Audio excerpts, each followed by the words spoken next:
Hey photography friends, welcome back. If you've been following along in this series, in the previous video, I talked about something really important. Even with AI everywhere right now, clients are still using Google when they are ready to book. AI is great for planning and exploring ideas, but when families are ready to take action, they search. And that moment of intent is exactly where Google Ads come in. So in this video, I'm walking you through a full start to finish setup of a Google ad campaign specifically for family photographers. I want to say this right up front. This is a long video on purpose. This isn't a high-level overview or a quick list of tips. This is me showing you the actual process step by step so you can follow along and set up your own Google ad campaign with confidence. Inside this video, I'll walk you through how I think about keywords, how I avoid common Google Ads traps like smart campaigns, how I structure campaigns, how I set budgets, and how I make sure the traffic coming to my website is high quality and actually converts. This is the same approach I use in my own photography business, and it's helped me build something profitable and sustainable without relying on social media or constant content creation. I also want to be really honest with you. Many photographers have used this exact walkthrough to set up their first Google ad, and it works. But I've also had photographers tell me afterward that they wished they had taken my course before setting everything up. And that's usually because once you're spending real money on ads, efficiency matters. Inside my course, Grow Your Photo Biz with Google Ads, I go much deeper, especially when it comes to optimization and making sure every dollar of your ad budget is reaching the right potential clients. Photographers often tell me that what makes the biggest difference is that the course is built specifically for our industry. Not generic advice from tech-focused marketing courses, and that they feel more in control of their ads and their bookings. This video will absolutely help you get started. The course is designed to help you go further, refine what you've built, and get the most out of your ad spend. Near the end of this video, I'll also remind you, but there is a link in the notes below if you want to learn more about the course and see if it's a good fit for you. Just a heads up, for most of this video, you'll be watching over my shoulder as I walk you through the Google Ads platform, so you can follow along step by step. All right, let's dive in and get your first Google ad campaign set up. Hey you guys, I'm Lindsay Herkert, and I am so excited you're here today to create your first Google ad. Google Ads have made a huge difference in the profitability and sustainability of my photography business, and I hope that you will have the same results. Today, I'll share all my tips and tricks to help you get started so that you can make a big impact on your business too. So before we actually set up the ad, there are just a few things I want to show you and go over. And we're going to start with what a Google ad actually looks like. It is right here at the top. You can see this is one of my Google ads and it says sponsored. And that is the only indication that this is a Google ad. If you continue scrolling, you'll see other results that don't say sponsored, and that just indicates that those are organic SEO. I actually show up again with my organic SEO, and I just want to point out how powerful that is to show up twice on Google, once with my ad and then again with my organic SEO. I don't think you're seeing anybody else showing up twice. So something to keep in mind is even if you have fantastic SEO, you're still competing with people who are running ads. And paid ads appear at the very top, so visibility is higher. Another thing I want to say is if you start running an ad and you don't see it immediately, or you look for it by typing in a search term like family photographer near me, or your city and then family photographer, and you don't see your ad show up, that is completely normal. Google Ads are very powerful, but they don't show up all of the time. Many factors affect how your ad shows, like budget, search volume for your keywords, competition, bidding strategy. I go more into depth about all of this in my course, and you can find the link for my course, How to Grow Your Photo Biz with Google Ads, up in the top right-hand corner of this video. So anytime you want to click over and read more about that, you are welcome to. But back to what we were talking about, I find that instead of searching manually to measure performance of your Google ad, I actually use Google Analytics. It's objective and data-driven, and this will help you understand how your ad is performing. So analytics and number tracking is something I go deep into in the course, so you understand what numbers to pay attention to and not feel overwhelmed. But I do want to skim the surface a little bit today to just drive the point home so you can understand how my ad is working. So I'm just jumping over to my Google Analytics page. And again, this is objective and data-driven, so that's why I like to use it. And you can see right here that my paid search has brought in 260 visitors to my website in the last 30 days. And I have this nifty little tool on my website, and I think this is even more pertinent. It is called, SiteKit, and it pulls in the data from analytics and allows me to look a little deeper. So I am looking here at the numbers for my family photography portfolio page, which is one of the landing pages I use for my Google ad campaign. And you can see that my ad is bringing in, it says paid search, 64% of the visitors on that page. So for me, that's so big. Right now, I'm in the middle of family photography busy season. So this is like my best performing ad in my campaign. And it's bringing in just over 50% of my traffic, which is huge. My ad is bringing me high quality targeted traffic that converts. I am currently definitely in my busiest fall family season that I've ever had. My numbers are up by 28% over last year, and last year was really busy. So my ad I credit it with a lot of my success. Okay, so I just wanted to illustrate that for you so you can understand a little bit how I make sure that my ad is working for me, because if it wasn't, I wouldn't want to be spending that money.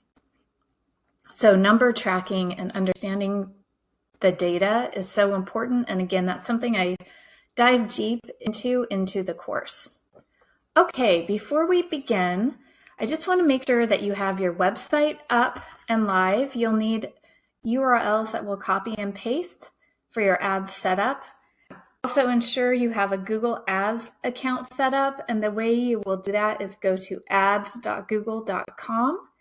You'll need a Gmail to create an account and sign up.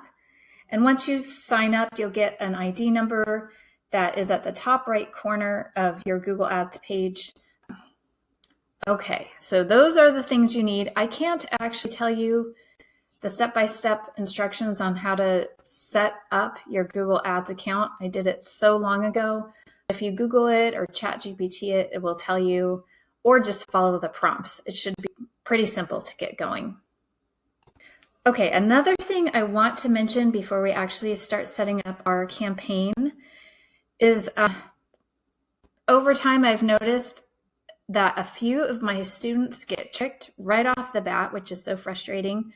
And you'll notice throughout this video, I will be highlighting how not to get tricked by Google, because they definitely over the years have incorporated some tricky things that I think are designed to confuse you and make you spend more money. So I'm just going to highlight things as we move along. So one of the things is when you're first starting out, especially if this is your very, very, very first Google Ads campaign, they'll sometimes default new users into smart campaigns. What we will be building today is a search campaign. Smart campaigns are automated, give you little control, and often waste money. They have an higher ad spend and lower quality traffic. So it's definitely something we want to avoid, and it's super annoying that they default you into this. So to make sure that this doesn't happen to you, when we start, make sure to choose expert mode. This is not something I'll be able to illustrate or show you because I've had my Google ad running for so long, so it's not going to try to do that to me.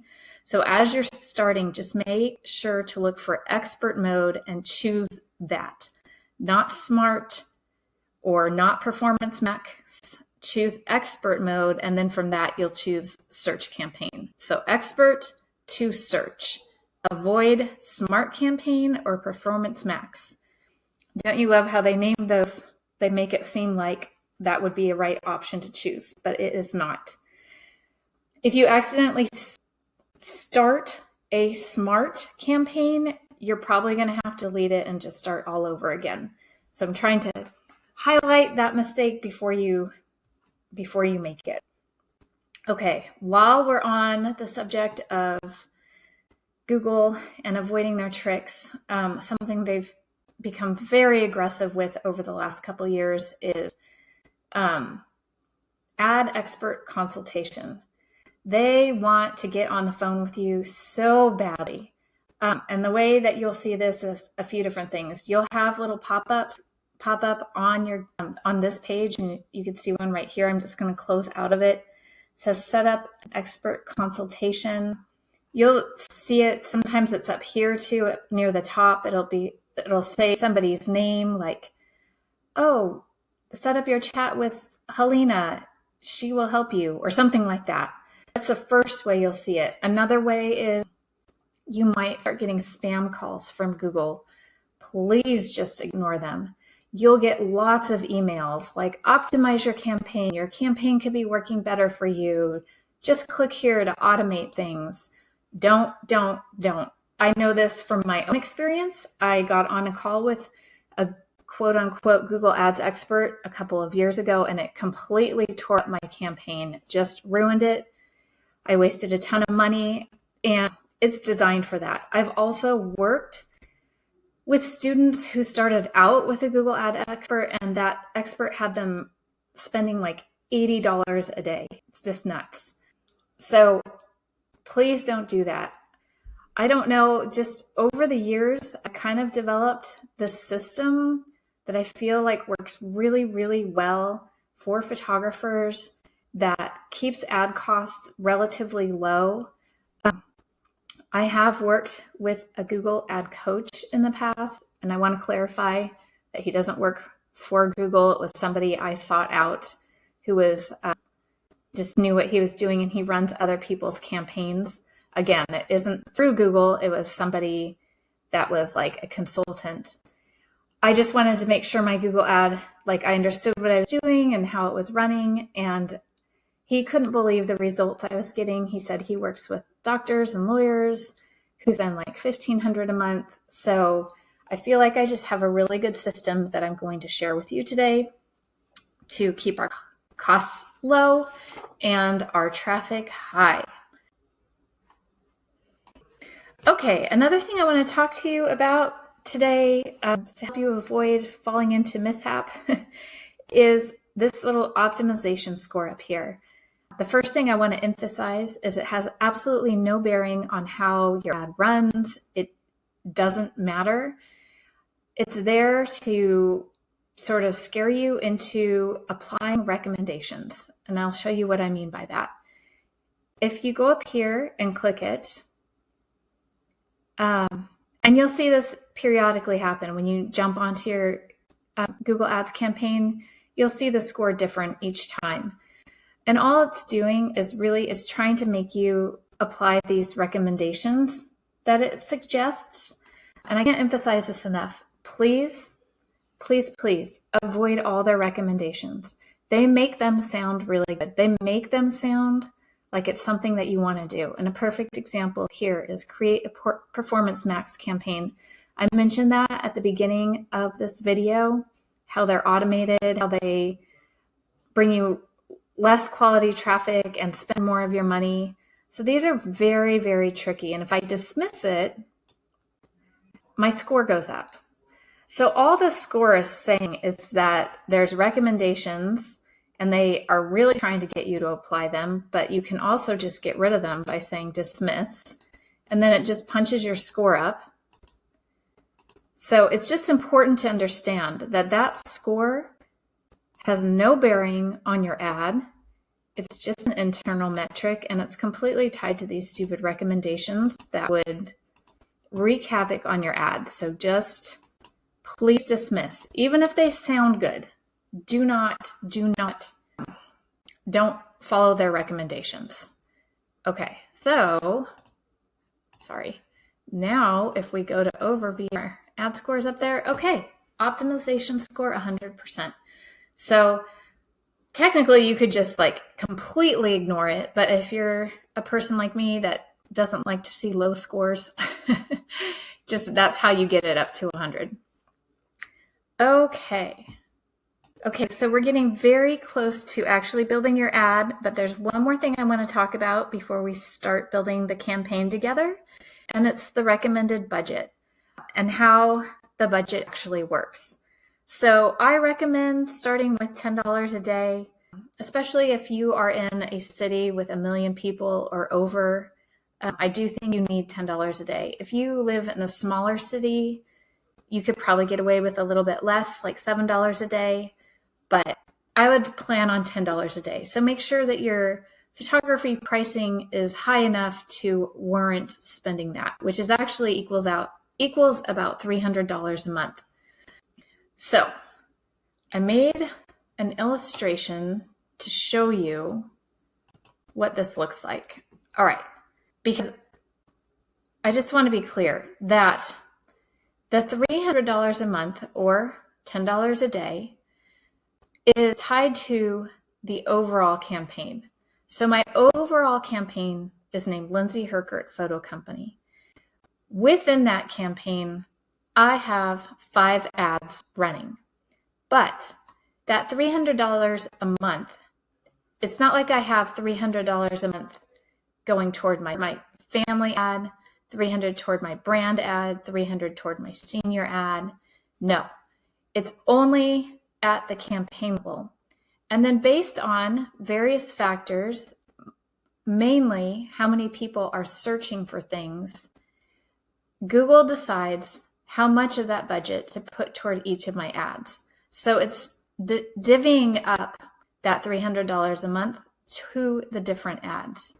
So right now, like I said, I'm in the middle of fall. And that is a big time family photography timing in Austin, particularly because of the weather. I used to live in San Diego, and my shooting period for, holiday photos and stuff started much sooner because the weather's more temperate there. But here it's like really impacted in October and November. So my Google Ads goes crazy for family during that time. So I made this raindrop bigger because it's eating up more of my budget because more people are searching for family photographers. Now, once this season kind of ends, I notice that more money from this campaign goes toward my brand ad because it's the beginning of the year and people are looking at vamping up their business and checking off things and, New Year's resolutions. So I noticed that I'm super busy with brands in like January and February. And this raindrop would probably get bigger because more money's going toward that from my ad and less is going to family. The reason I'm talking so much about that is I just want to be clear that I'm not spending $1,500 a month because I have 5 ads running. I'm not spending $300 a month per ad. The $300 a month is tied to the campaign level and is dispersed between those 5 ads. I don't have control over how it's dispersed. That is something that Google just decides based on how many people are searching. Okay, so I hope that is clear, because I want to emphasize, like, I know we all have limited budgets, and so it's so important that this ad money is spent well. I'm very, very cognizant of that. Also, I just wanted to tell you that technically you could have up to 20,000 ads under one campaign, but please don't do that. I have tried over 5, and for me, I think that $10 a day, actually, I am currently at $12 a day, but for years I just did $10 a day. For me, beyond 5 ads, I think that's too many. It just didn't seem to be working. But you can kind of play with that and see what works for you. You could do 1, you could do 2. I really think it's just tied to how many different types of photography you offer. But I have found personally for me that 5 ads is a sweet spot. So that is all I want to say about that. Now we are going to actually build your campaign. Something I would suggest doing is under this video, there is this document right here. And it has screenshots of what we're going to do to build your ad. I suggest just printing it and having it beside you. I think it's helpful to have that, because as you can see, it's just a little bit confusing in here. So having that extra resource, I think, is helpful. So feel free to print that now before we start. Okay, so there's 2 ways to start the campaign. Okay, so we're going to come over here and we're going to click Create with this little plus button. We're going to click Campaign. And something I want to highlight here, I'm probably going to say this twice so it really lands, but the way I view my Google ad is its job is to bring quality traffic to my website. The end. That's it. The job of my website is to convert that quality traffic. And when I say convert, I mean have those people that have visited my website fill out a lead form or an inquiry form or reach out to me. It's really important to me that you understand that those 2 things are connected, but there's 2 different compartments. So with that, our campaign objective is website traffic. So we choose that. In the past, I have chosen leads, but leads are tricky because then you need to create a conversion. And then Google uses that information to push you to spend more money. So I have found that website traffic works better as the objective and keeps it cleaner and more pertinent. Okay, this next part is conversion goals. Now, conversion goals do not affect how your ad works. They are simply there for reporting. Now, at the beginning, I talked about how I measure success of my ad and I use Google Analytics. I don't want reporting from my Google ad because, again, I feel like it's subjective and it tries to nudge me to do things I don't want to do. So I view this whole thing as just junk. So I just choose the account default. Yours might look different than mine, but I don't want you to worry about this section very much because, again, it's just used for Google's reporting. I get emails about it. I do not pay attention to them. Delete, delete, delete, because I use analytics because that's just objective, data-driven reporting. Okay, so just skip this part if you can. If they make you choose a goal, just choose account default and don't pay any attention to that. Okay, so now we select a campaign type. We're going to click search, and Okay, now this is where you want your website pulled up, and you just want to go to your home page of your website. And I copy and paste the URL. Technically, you could type it in, but I just feel like I don't want any mistakes. So I always copy and paste whenever a URL is involved with my Google ad campaign. You can name your campaign. My campaign is named Lindsay Herkert Photo Company. So I suggest naming it your company name. I'm just gonna write sample video on here today because we're just doing a sample video. This next part that pops up, it shouldn't pop up for you. The only reason it pops up is because I've done so many videos that I haven't published. Okay, let's see. What do you want to focus on? This is important. This does affect how your campaign runs. So again, our objective is website clicks, people visiting our website. So you want to click clicks. Then you want to set a maximum cost per click bid amount. I suggest setting it at $2. My average cost per click, or CPC, is about $1.11. Setting it at $2 gives room for bidding flexibility. And I just want to emphasize, remember, you only pay when someone clicks your ad, not when it's shown, not for impressions. So this makes Google Ads one of the most targeted, efficient types of advertising there is. It's so amazing to me. So anyway, choose clicks here and put $2 here. I feel like that gives plenty of room, and you should be under $2. Your average should end up being under $2, but $2 gives it plenty of room. You can skip this part. Okay, this is one of Google's trickiest tricks. It says recommended, it has it checked. I want you to uncheck both of these things. The way I like to explain this is we're all photographers, and if we have our camera set on green or automatic, it's going to take the data out there and make the best picture that it can. But if we set it to manual mode and we control the data, we can create a much better photo. So basically what this is doing by unchecking these boxes is setting this in manual mode and saving you a ton of money. Super important. Okay, this is another thing I love about Google Ads is targeted reach. So right here, this is super important. We are going to enter another location. We're going to say advanced search. We're going to click on radius. And here I want you to enter your home address.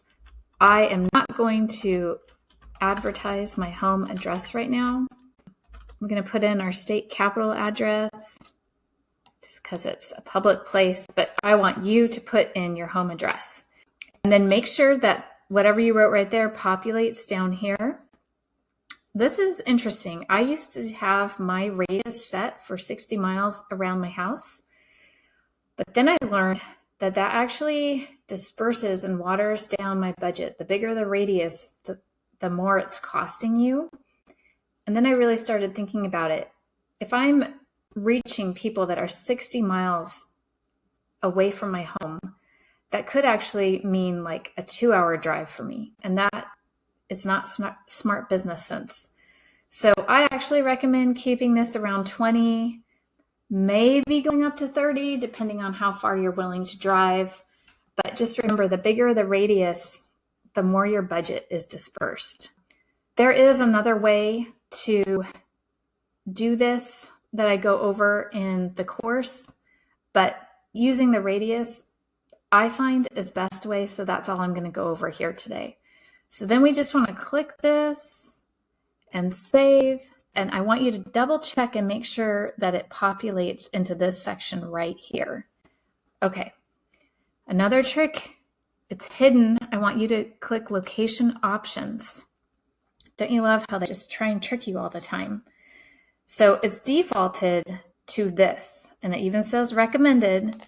But what this means is that if somebody, okay, I live in Austin, if somebody in China was looking up family photography, it's possible that my ad could show up to them and they could click on it. And then I've just wasted ad money because it's saying presence or interest in regular, or who've shown interest in your included locations.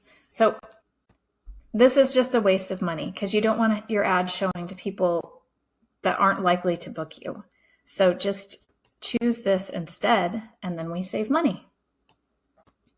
Okay, English or whatever is the correct language for you. I do want to highlight really quick. I had a student ask once if she was in Barcelona and she was advertising to try and reach tourists that wanted photography taken, but also locals. And she asked me, like, should she have English and Spanish?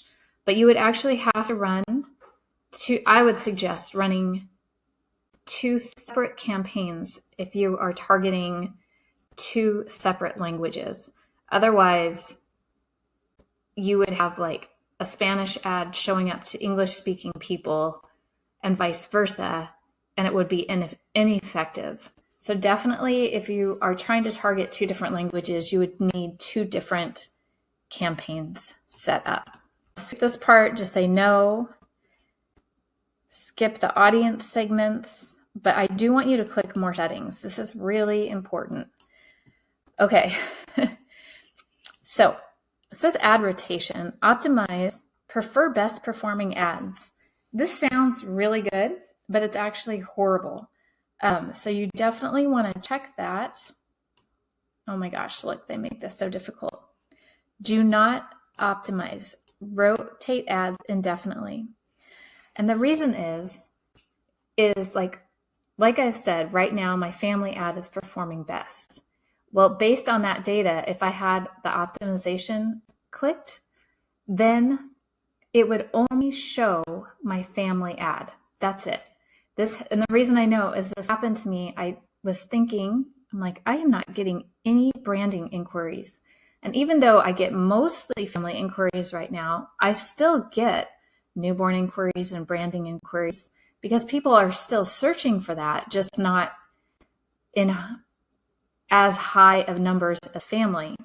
But if you have optimized, then it's only going to show your best performing ad and you won't get those other inquiries. So it seems counterintuitive, but definitely check, do not optimize, rotate ads indefinitely. Let me see, I think that's all we need there. Yeah, that's all you need to do there. Okay, click next. I want you to skip this, optimize your campaign with AI Max. It does not do a good job. Okay, so keyword and asset generation. Okay, at this point, we are moving from setting up our campaign to actually setting up our first ad. So up until this point, we've been working on the umbrella part. Now we're going to set up our first ad. For this video, I'm going to set up a family ad. Okay, so the first thing we're going to start with is keywords, and keywords are so important. It's one of the most important pieces of the actual ad, I think. You kind of have to think of them as like the workhorse of your ad. They are the bridge that connect what clients are searching for to what you're offering. I'm going to say that again. Keywords are the bridge connecting what clients are searching for to what you're offering. So it's really important to take time and choose words that truly reflect how people search for you, the language your ideal client uses. So the general rule is we think of 10 to 20 keywords. Back in the day, it used to be something like 60 keywords, but Google has shifted and now it values intent and relevance over keyword quantity, which is wonderful. So you definitely want at least 10, but no more than 20. So in my course, I give you multiple ways to research and choose your keywords, and I even give you some keywords to start with. But for this video today, we're just going to have Google Ads help us generate some keywords just by clicking generate. And it does this by going on your website, and you can also add in products right here. So remember, I'm working my family photography ad. So even though it pulled in newborn, because I offer newborn photography, I am not working on that ad right now. So I don't want those type of keywords. It's very, very important to have each one of your ads very specific in keywords. So I don't want my family ad attracting newborn clients. I would set up a separate ad for newborn clients. It works better to have each ad very targeted and very relevant. So I'm just going to update my keyword suggestions, but it's still pulled in newborn. So I would go through and get rid of that. I'm just going to say this right here because it pulled up the word cheap. And the word cheap or inexpensive or anything like that is not on my website anywhere. And this is why I don't really trust Google. I don't want to attract price shoppers through my Google ads at all. Look at how many times they put newborn. Oh my gosh. It's like they barely pulled in family. Ugh. Anyway, I would go through and have, 10 to 20 pertinent, very specific keywords. And I would use this to start, see what it generates, and then just kind of go through and do what you think is best. Okay, so that's the keyword part. Then this is the final URL. This is so important. Right now it has my main website, like my home page, my landing page. But what I'm going to do is go up to my website and click on the landing page that I want people to land on. I don't want them to land on the home page of my website. I want them to land on my family page. So I'm going to do that. That's really, really important. It makes your ad more relevant. You want them to come, they're searching for information. So you want the landing page they land on to give them the most pertinent information for the ad. So I have them land on my family photography page. And remember at the very beginning of the video, I showed you with Google Site Kit how many people had come to my family page through my Google ad. Well, this is how I get them there. This display path, I'm just going to write in family and then photography. All it does is change the slug. So on the ad, it just shows right here, lindsayherkert.com and then family photography. It just keeps it clean and simple and keyword relevant. So I do think it's a good idea to change the display path that works with your ad. However, whatever word, like 2 words that can keep it more specific, choose those 2 words. Okay. Now we are at the headlines. And the headlines, you get 15 headlines with up to 30 characters each. Google randomly mixes and matches 2 to 3 headlines to display in your ad. So the headlines are here. I suggest, and again, I go deeper into how to do this and some tips and tricks in my course, but I suggest looking at your website language and making sure whatever headlines you choose match the type of language that is on your website. So, because we just want it to be clean and clear and streamlined, and that people, when they click through, know that they're on the right page. So it should all connect. So my strategy for headlines is the first one that I write is my company name, Google has generated some based on my website, and it did not do a great job. The Herkert Photo Company. So that's the first one that I write. And I do want to say something really quick right here. I have seen students kind of just write in lowercase and uppercase and not have it like clean and clear. Make sure this looks good, you know, because it's representing you. So my suggestion is making sure the first letter of each word is capitalized and just looks pretty. You cannot capitalize all the letters. Like I couldn't have Lindsay in all caps. The only thing that I've been able to get away with in all caps is ATX because it's like Austin, Texas. So, and you can't use emojis or anything like that. Okay, back to my strategy. So with these 15 headlines, what I suggest is the first one is your company name. The next 5 are keyword focused headlines. For example, Austin family photographer, ATX family photographer, natural light family photos, outdoor family photography, lifestyle family sessions. So I would use like 5 keyword focused headlines. The next 5, I would use more descriptive, emotive headlines.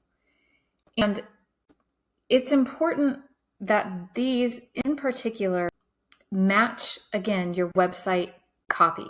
So if you are playful, bright, use words like that. If you're emotive and moody, use words like that. Clean, colorful, candid imagery, authentic family connection, things like that. Radiant, raw, emotive. Those are the words you're looking for. Okay, and then the last 4 headlines, I would focus on call to action headlines like book your session today, inquire now for fall dates, let's capture your story, reserve your spot today, things like that. So that's how I would fill each of these 15 headlines. And again, Google chooses 3 at random. We don't have control over that. I shouldn't say that. You are able to pin a headline and you can choose the position. So, but then like if I pinned that, then Lindsay Herkert Photo Company would always come up in the first position and then second position. So you can say where you want each of the headlines if they are chosen. That is something I actually haven't really played with.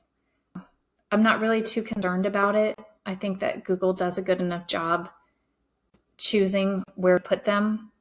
But I would just say make sure to use variety. Don't make all your headlines sound the same. And kind of play around with that and use your website as you're starting. Okay, now we are on descriptions. And you can see descriptions show up right here. You write 4 descriptions. And Google chooses one to put in your ad.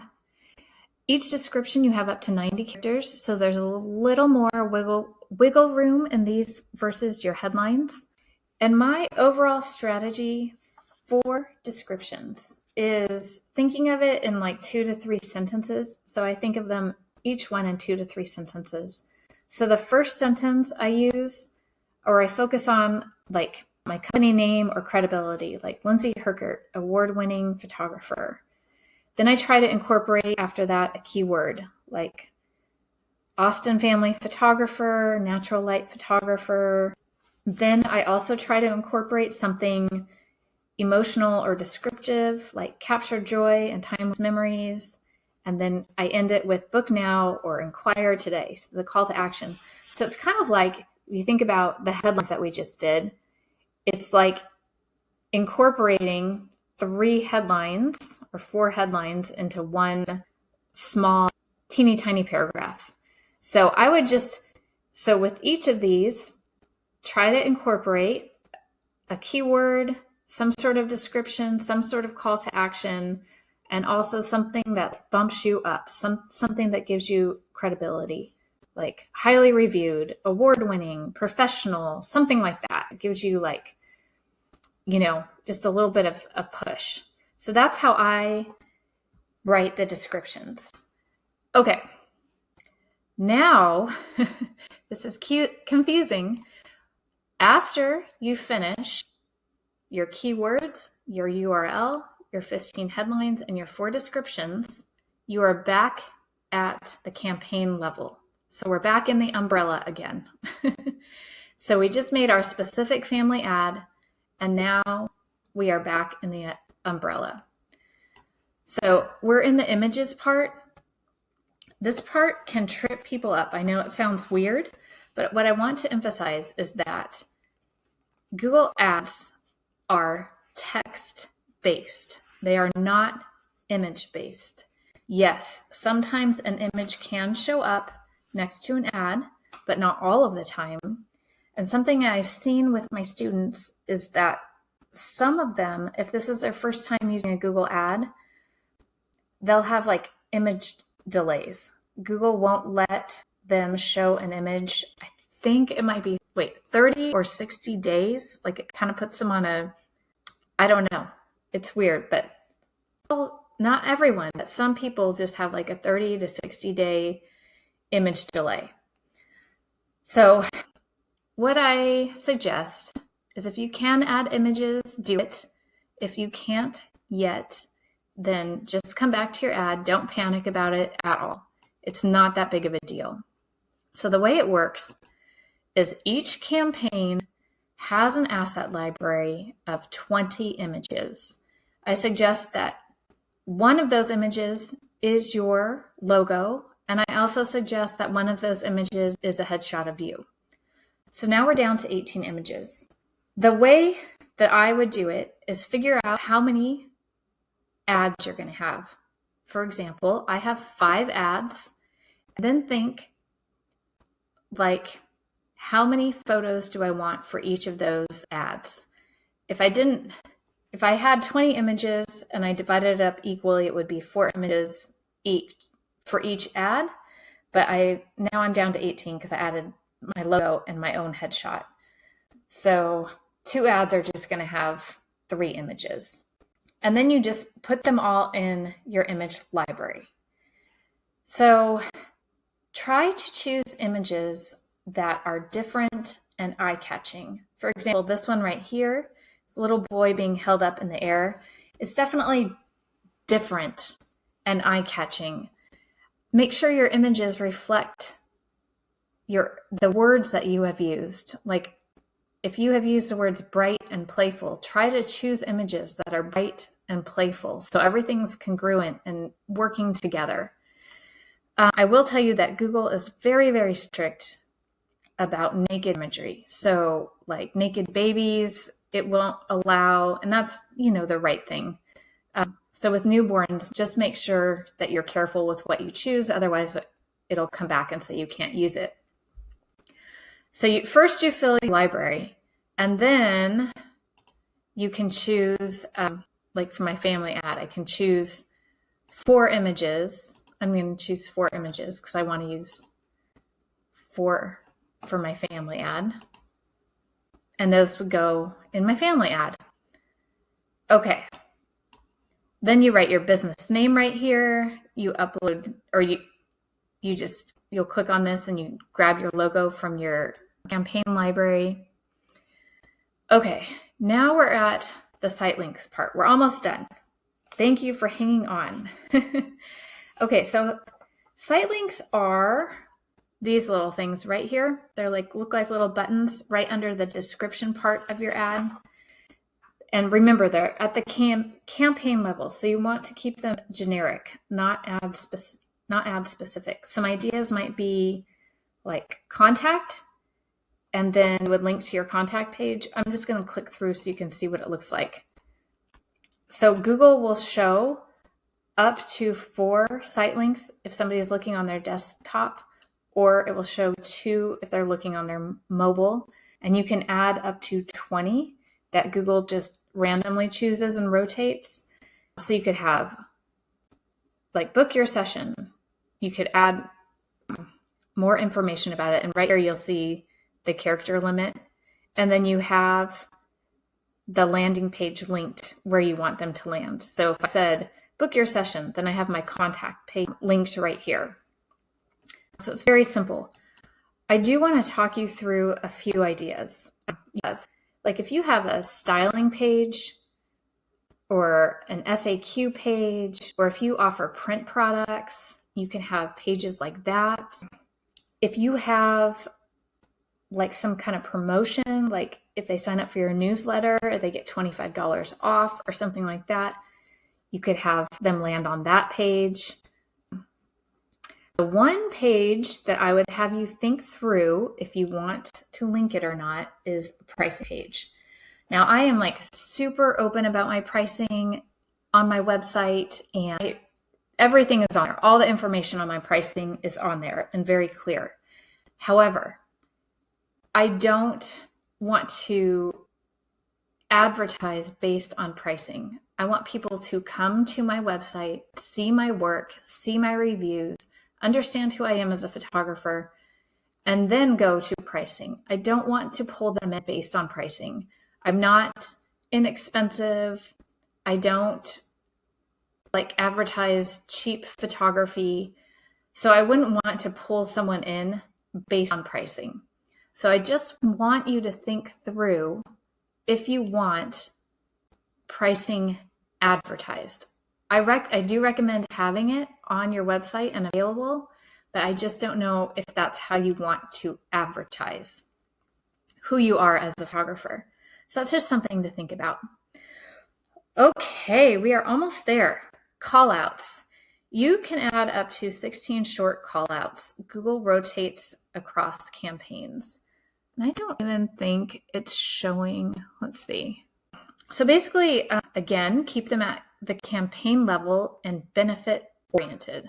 So if you're like an award-winning photographer, you could say something about that. Maybe fast turnaround times, stress-free sessions, book now, limited dates. Another idea for this, I'm just going to click this to see where it puts it. Oh, it puts it right after description. So I'm sort of indifferent to these. I guess the one thing I would say is if you are going to spend the time to do these, I might look through my Google reviews and look for patterns of what people are saying about me and maybe highlight or call them out right here. You could even put them in quotation marks, I think. Let's see if it lets us do that. Easy to work with. I can't spell. Sorry. Yes, it does. It gives you like the ability to put little quotes. So that might be a really good way to use call outs and draw people's eye to your ad. That's how I would use them. But remember to keep it at the campaign level and general and not specific to your ad, because they will be chosen and pulled at random from Google. Okay. I'm just going to say don't save. Let's see. More asset types. Okay. I don't really do a lot of these. If you're running a promotion, you can put in the information right here. That is tricky because you just have to remember to come in and update it after your promotion is done. Like don't say spring mini sessions or something like that and forget about it and then it's fall. Then it makes your ad look really lame, you know, like you're not on top of things.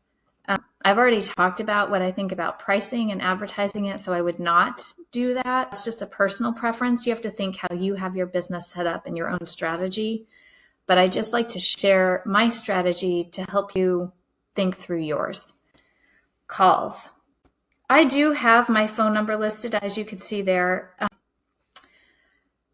I think it's good because it shows that I'm available and reachable.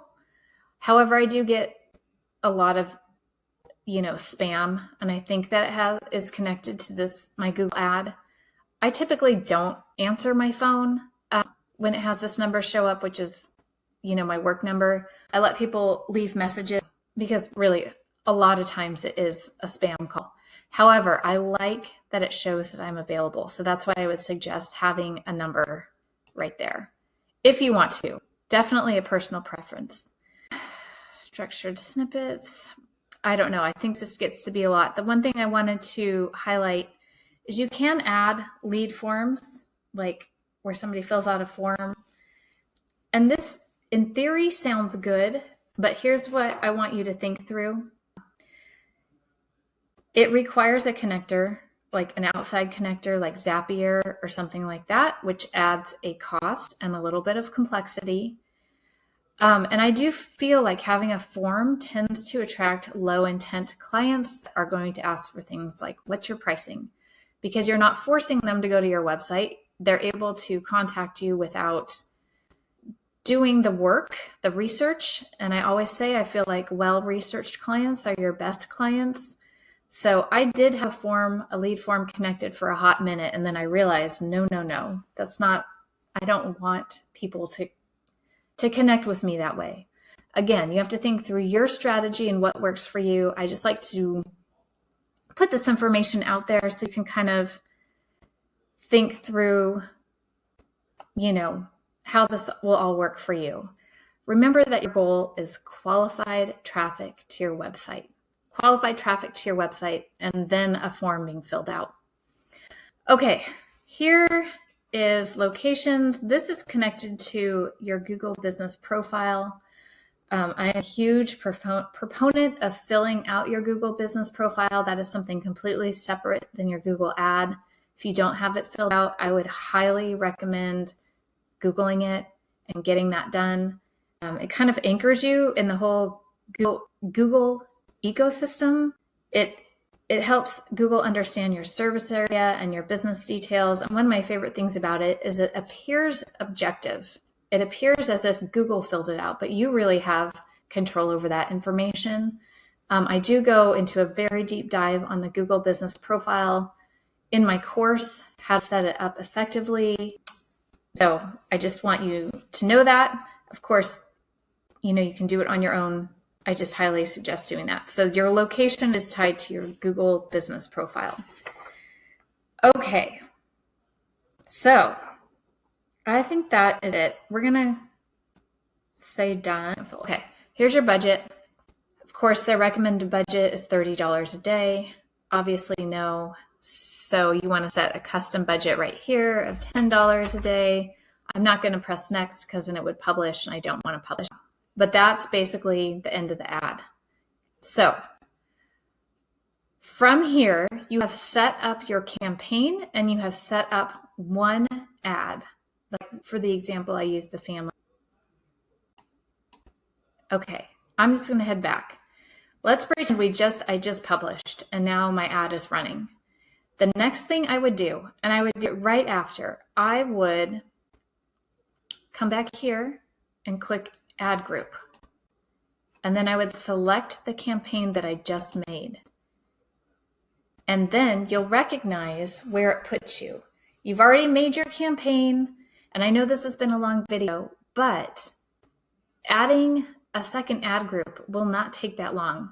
And it's just better to do it like right away. So I just made my family ad. Now I'm going to make my newborn ad. And I'm just going to click next, and you'll see it'll have you enter the keywords for your newborn ad, your headlines, your URL, and your descriptions. And then you would just select images from your asset library. And then you're done. So it's super fast. Once you've done the work of making the campaign, all you're doing is adding in the ads, and it's really, really fast. Actually, while we're here, I just wanted to tell you this ad strength here, don't pay attention to it. Do not worry about it. It's an internal metric. It isn't relevant to your ad. So if you don't get like a complete circle or an excellent ad strength, if you just have like good or average, that is fine. Don't worry about this at all. Okay. So, okay. Leave. All right. So that is it. But I do want to say that for the first 30 days, your ad is like learning about you and is gathering data. Google is studying your ad's performance and clicks and traffic. And then after 30 days, I suggest optimizing your ad. Optimization refers to refining your ad based on what's working and what's not. And by optimizing, you end up saving money, you improve click quality, you increase conversions, and you're teaching Google exactly what to prioritize. This is something that I go deep into in the course. I show you exactly how to optimize your ad, but you have to wait 30 days because Google has to collect that data. So I just wanted to put that out there. Can you just do exactly this and run your ad, and will it bring you traffic? Yes. If you take it to the next step and optimize it, you will see a massive difference in the quality of your leads and the cost of your ad, and it truly does exactly what it says. It optimizes it. So my course also teaches you how to write even stronger click-worthy headlines and descriptions, and choose the most effective high intent keywords. It comes with a long list of good keywords that I have taken a long time to curate. It also teaches you how to properly connect and read Google Analytics data. I teach you what to pay attention to up here and what these numbers should be. Up here, the CTR and your CPC and your impressions and your clicks. I teach you how to set up your Google business profile for maximum ad performance and tie all your Google tools together so every dollar is used wisely. So again, the course information and sign up is located in the top right of this video. If you have any questions about the course, please feel free to reach out. But I just want to congratulate you. I know this video is long and the Google Ads platform is a little bit confusing and overwhelming, but I hope that you feel more confident today after watching this video. I do suggest maybe watching it twice. It's a lot to take in the first time. So if you need to, watch it and then watch again to make sure you understood everything. But I'm so excited for you, and thanks so much for being here.